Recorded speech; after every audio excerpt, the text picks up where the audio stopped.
Why trees? Why trees? Why trees? This is a lovely example from Graduate Lily. All right, so here's where we're headed with this, although you don't need to know that to do this. Again, we use our expo markers, we use our dry erase markers until there's nothing left. So use them until they're not writing anymore. All right, this is gonna be a my turn, then your turn. We are going to start with a Harry Potter wand. You can make it kind of interesting. I like to add a slight diagonal slant to mine. Great.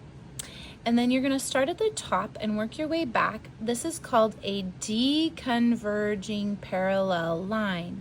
So I'm following it, but I'm getting farther and farther apart. So it is not equidistant, it is growing. Great. And go ahead and just quick shade that in. It will just, just quick shade that in. Doesn't have to be actual tree texture. All right.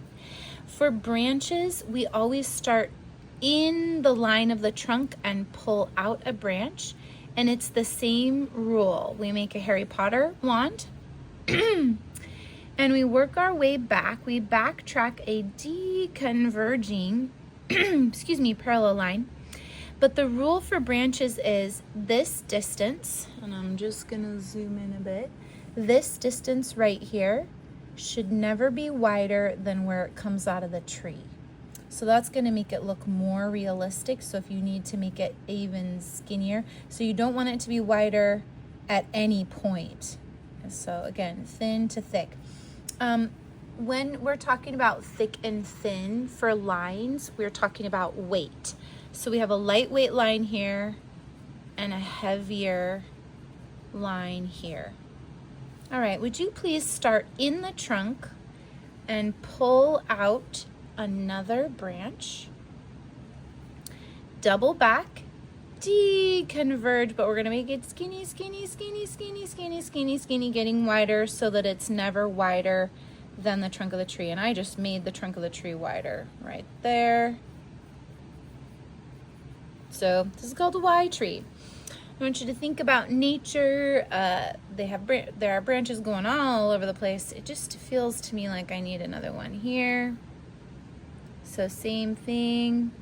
And where it connects back with the tree, it is never wider at any point, and it's going from a thin weight to a heavy weight. Great.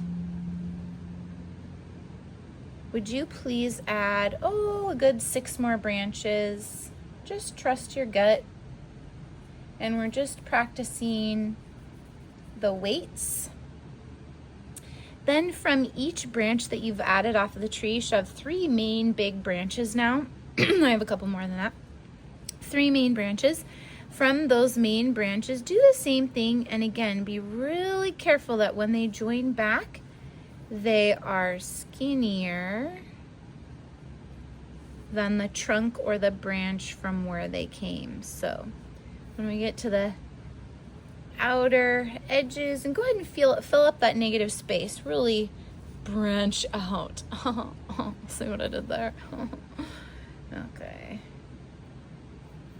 This is also really fun to do. Yours could be more craggly than mine. I'm just kind of cruising right now. I feel like this is a very empty space over here, so naturally I want to pull a branch out into this. Work my way back. All right.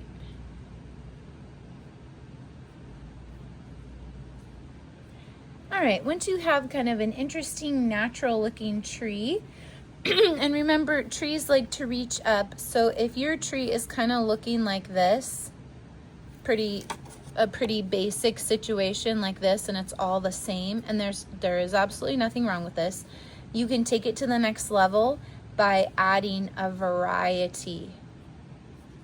So you want a variety of lengths and heights, not just all the same length. Very few trees are all the same length, and today we're doing more of a deciduous tree, not so much a pine tree, which would be more of the same length. Great.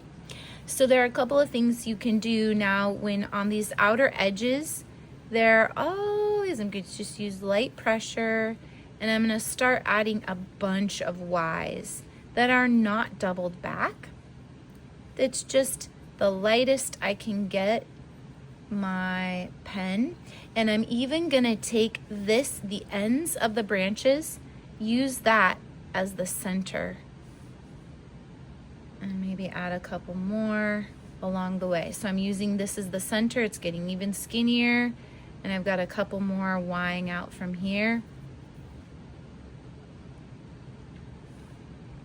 This is very common. Of course, if it's fall, it's not fall, it's kind of harder to see.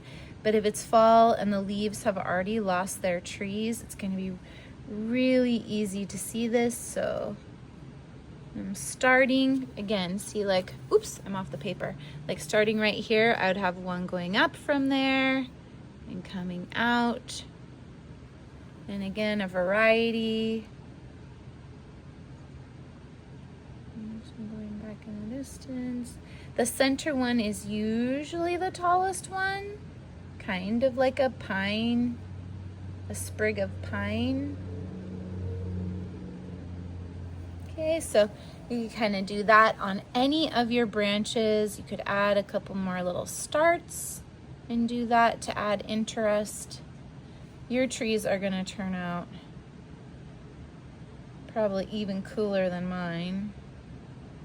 Not that it's a contest. We're all making perfectly fine trees, organic shapes.